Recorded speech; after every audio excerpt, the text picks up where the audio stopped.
आकाशवाणी रांची से प्रस्तुत है समाचार ध्वनि चित्र।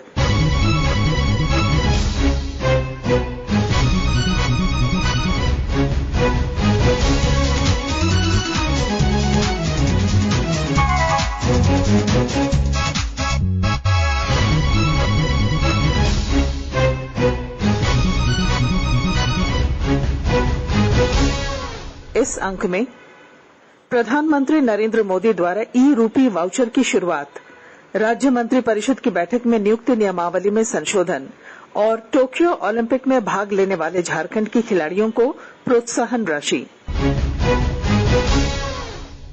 देश भर में 18 वर्ष से अधिक आयु के सभी लोगों के लिए सरकारी केंद्रों में निःशुल्क टीकाकरण अभियान चलाया जा रहा है। हमारे युवा श्रोताओं से अपील है कि वे कोविड रोधी टीका जरूर लगवाएं और दूसरों को भी इसके लिए प्रेरित और सहयोग करें। कोरोना महामारी के प्रति आप कोई भी लापरवाही न बरतें, क्योंकि कोरोना अब भी हमारे लिए बड़ा खतरा बना हुआ है। जब तक आवश्यक न हो घर से बाहर न निकलें और इन आसान उपायों का पालन करें। मास्क लगाएं, 2 गज की सुरक्षित दूरी बनाए रखें, बार बार हाथ धोएं और चेहरा साफ रखें। चलो मिलकर एक शुरुआत करें, चलो एक फैसला आज करें, मास्क नहीं तो टोकेंगे, कोरोना को रोकेंगे। चलो एक इरादा करते हैं, चलो कुछ वादा करते हैं, मास्क नहीं तो टोकेंगे, कोरोना को रोकेंगे। भारत सरकार द्वारा जनहित में जारी। कोविड-19 से बचाव और सुरक्षित रहने के 3 उपाय।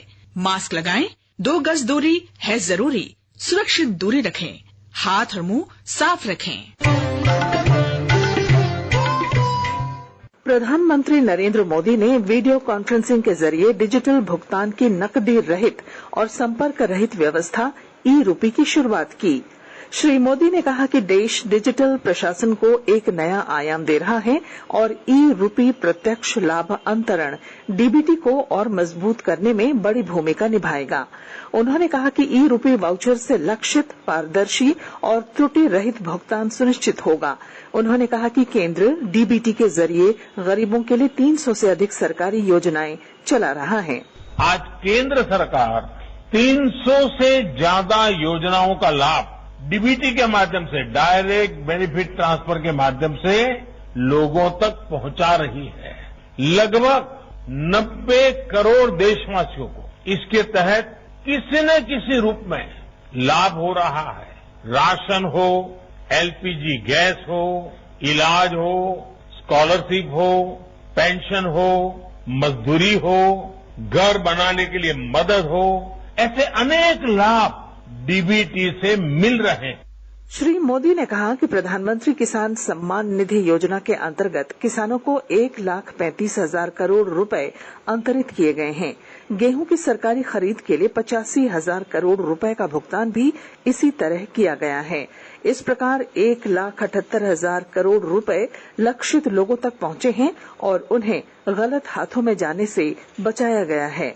श्री मोदी ने कहा कि यदि कोई संगठन लोगों को उपचार या शिक्षा या किसी अन्य उद्देश्य के लिए मदद करना चाहता है तो वह नकद राशि की जगह ई रूपी वाउचर दे सकता है।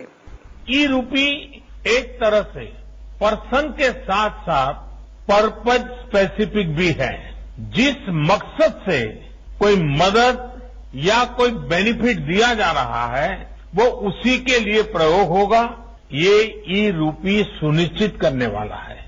इसे अगर राष्ट्रीय परिप्रेक्ष्य में देखें तो अगर सरकार द्वारा किताबों के लिए पैसा भेजा गया है तो ई रूपी ये सुनिश्चित करेगा कि किताबें ही खरीदी जाएं। अगर यूनिफॉर्म के लिए पैसा भेजा है तो उससे यूनिफॉर्म ही खरीदी जाए। अगर सब्सिडाइज खाद के लिए मदद की है तो वो खाद खरीदने के लिए ही काम आए। गर्भवती महिलाओं के लिए दिए गए कैश से सिर्फ पोषक आहार ही खरीदा जा सके, यानी पैसा देने के बाद हम उसका जो इस्तेमाल चाहते हैं ई रूपी वाउचर उसे सिद्ध करेगा।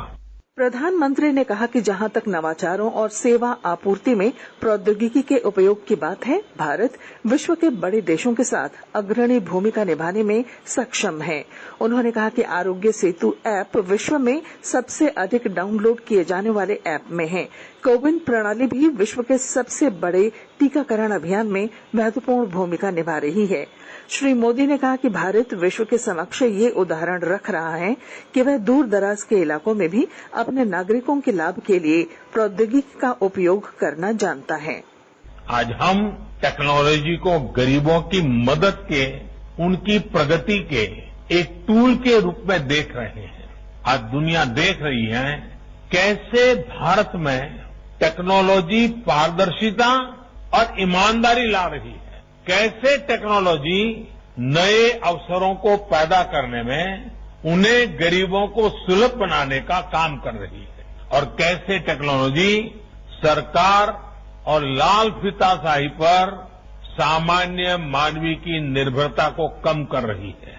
प्रधानमंत्री ने कहा कि यूपीआई लेन देन प्रत्येक महीने नया रिकॉर्ड स्थापित कर रहा है। जुलाई महीने में 300 करोड़ रुपए से भी अधिक का यूपीआई लेन देन हुआ है। ई रूपी डिजिटल क्यूआर कोड या एसएमएस से प्राप्त ई वाउचर के माध्यम से भुगतान सुनिश्चित करेगा। कोई अब अगर चाहेगा कि वो वृद्धाश्रम में 20 नए बेड लगवाना चाहता है तो ई रूपी वाउचर उसकी मदद करेगा। कोई किसी क्षेत्र में 50 गरीबों के लिए भोजन की व्यवस्था करना चाहता है तो ई रूपी वाउचर उसकी मदद करेगा। अगर कोई गौशाला में चारे की व्यवस्था करना चाहता है तो ई रूपी वाउचर उसकी भी मदद करेगा। आप आज के ही यूनिक प्रोडक्ट को देखिए।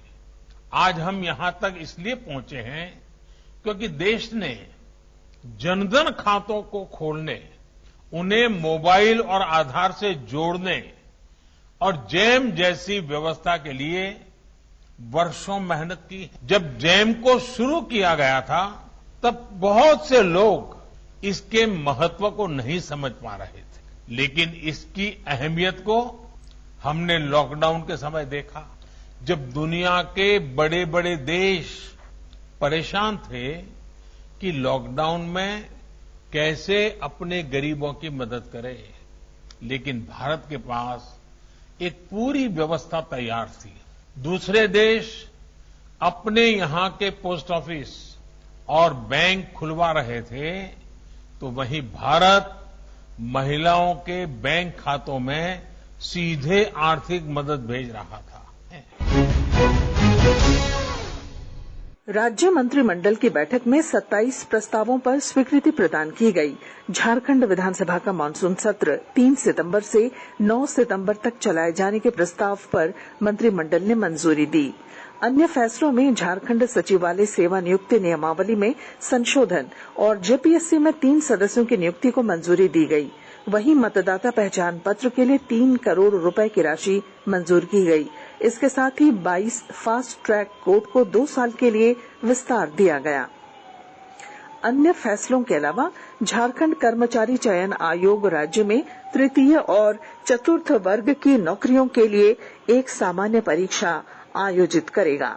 स्नातकोत्तर कक्षा में पढ़ाई के लिए स्नातकोत्तर विभाग के सेवानिवृत्त शिक्षकों को रखने का प्रावधान था और स्नातकोत्तर शिक्षा पर्याप्त संख्या में नहीं मिलने के कारण पठन पाठन में दिक्कत हो रही थी।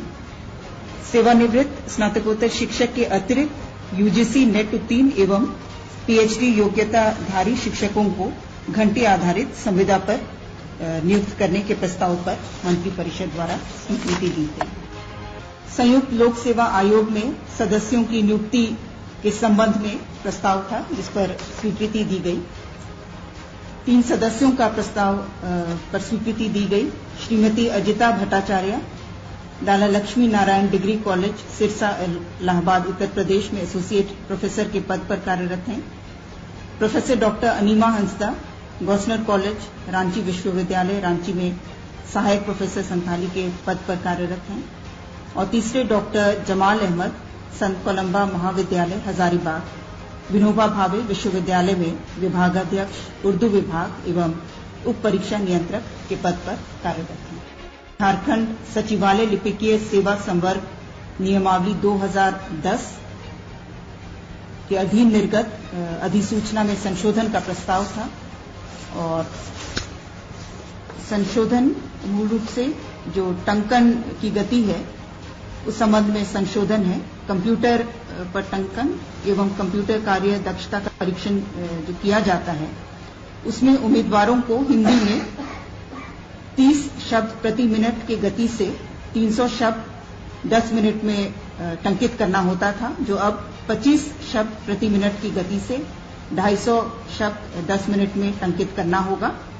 झारखंड राज्य के मतदाताओं को पहचान पत्र निर्गत करने पर व्यय हेतु 3 करोड़ रुपए मात्र झारखंड आकस्मिकता निधि से अग्रिम के तौर पर प्राप्त करने एवं निकासी के प्रस्ताव पर मंत्रिपरिषद की स्वीकृति दी गई। रेप एवं पॉक्सो एक्ट के अंतर्गत लंबित वादों के त्वरित सुनवाई एवं निष्पादन हेतु झारखंड राज्य में जिला एवं अपर सत्र न्यायाधीश स्तर के अस्थायी रूप से 1 वर्ष हेतु गठित 22 फास्ट ट्रैक विशेष न्यायालय को अगले 2 वर्ष यथा 2021-22 एवं 2022-23 तक के लिए अवधि विस्तारित करने के प्रस्ताव पर मंत्रिपरिषद की स्वीकृति दी गई। राजभवन राज्यपाल सचिवालय झारखंड रांची के सहायक संवर्ग के लिए एक अवर सचिव का पद सृजन करने का प्रस्ताव था, जिस पर मंत्रिपरिषद द्वारा स्वीकृति दी गई। टोक्यो ओलंपिक में भारतीय महिला हॉकी टीम की खिलाड़ी सलीमा टेटे और निक्की प्रधान को मुख्यमंत्री हेमंत सोरेन ने 50-50 लाख रुपए देने की घोषणा की है। इसके साथ ही राज्य सरकार इन खिलाड़ियों के पैतृक मकानों को पक्का भी कराएगी। मुख्यमंत्री ने भारतीय महिला हॉकी टीम के कांस्य पदक मैच में उम्दा प्रदर्शन के बाद आगे होने वाली प्रतियोगिताओं के लिए शुभकामनाएं देते हुए कहा कि महिला टीम ने अपने प्रदर्शन से सभी देशवासियों का दिल जीत लिया है। उनके इस खेल से आने वाली पीढ़ियों को प्रेरणा मिलेगी। मुख्यमंत्री ने टीम को इस मुकाम तक पहुंचाने के लिए प्रत्येक खिलाड़ी, कोच और सपोर्ट स्टाफ के योगदान के लिए आभार प्रकट किया। उन्होंने कहा कि राज्य सरकार खेलों में आगे आने वाले खिलाड़ियों को हर प्रकार की सुविधा देने के लिए दृढ़ संकल्प है। झारखंड सरकार ने ओलंपिक शुरू होने से पहले ही घोषणा की थी कि राज्य के खिलाड़ियों के स्वर्ण पदक जीतने पर 2 करोड़, रजत जीतने पर 1 करोड़ और कांस्य जीतने पर 50 लाख रुपए दिए जाएंगे। श्री सोरेन ने कहा कि 2012-13 में खिलाड़ियों के लिए सीधी नियुक्ति की प्रक्रिया शुरू की गई थी। बीच में ये कड़ी टूट गई थी। अब एक बार फिर से इस कड़ी को जोड़ा जा रहा है। उन्होंने कहा कि पढ़ लिखकर डॉक्टर, इंजीनियर, कलेक्टर बनने से कहीं अधिक कठिन है विपरीत परिस्थितियों में खिलाड़ी बनना और ओलंपिक तक जाकर अपना हुनर दिखाना। कई खिलाड़ियों को प्रोत्साहन देने के लिए आपने देखा होगा रोजगार सृजन के साथ साथ खिलाड़ियों को सुगमता के लिए पंचायत स्तर तक खेल के मैदान बनाए जा रहे हैं और बेहतर आगे बढ़ने के लिए एस्ट्रोटर्फ स्टेडियम का निर्माण किया जा रहा है, फुटबॉल ग्राउंड निर्माण किया जा रहा है और धीरे धीरे इस राज्य में खेल का एक अंतर्राष्ट्रीय पैमाना हम बनाने की विचार रखते हैं। इस खेल के जगत में सबसे अधिक जो भागीदारी है वो है महिलाओं की, बच्चियों की, बड़े पैमाने पर, और वो भी ऐसे बच्चे, ऐसी बच्चियां जो सीमित संसाधन में अपने आप को अंतर्राष्ट्रीय स्तर के खिलाड़ियों के रूप में अपने आप को निखार रहे हैं। मैं उन सभी बच्चियों को बहुत बहुत शुभकामनाएं देना चाहूंगा। और इसके साथ ही समाचार ध्वनि चित्र का आज का ये संस्करण समाप्त हुआ। हर शनिवार ये कार्यक्रम रात्रि 7:45 बजे आकाशवाणी के समाचार एकांश द्वारा प्रस्तुत किया जाता है। संपादक, शिल्पी, प्रस्तुतकर्ता और प्रवक्ता पूनम किरकिट्टा।